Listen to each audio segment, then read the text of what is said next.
Praise the Lord. தினம் ஒரு வார்த்தை என்கிற வேத தியான பகுதிக்கு உங்களை வரவேற்கிறேன். ஏசாயா எழுதின தீர்க்கதரிசன புஸ்தகம் 49ஆம் அதிகாரம் 15ஆம் வசனம். ஸ்திரீயானவள் தன் கர்ப்பத்தின் பிள்ளைக்கு இறங்காமல் தன் பாலகனை மறப்பாளோ? அவர்கள் மறந்தாலும் நான் உன்னை மறப்பதில்லை. இயேசுவை இரட்சகர், ராஜா, அற்புதர் என்றெல்லாம் பார்த்திருக்கலாம்.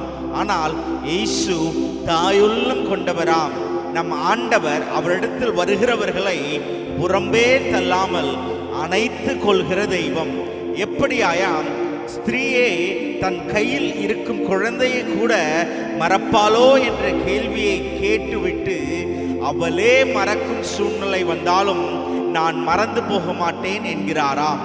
எப்படியாம் ஆபிரகாம் விட்டு வரும்படி சொல்லும் பொழுது அவர் ஒரே ஒருவரை, அதாவது அழைத்தவரை நம்பி ஆரம்பித்தார் பிரயாணத்தை.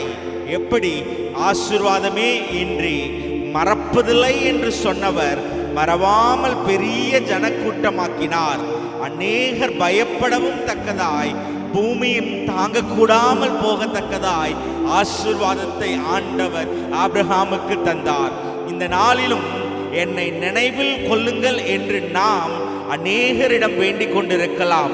ஆனால் அவர்கள் நம்மை மறந்தாலும் இயேசு மறவாதவர்.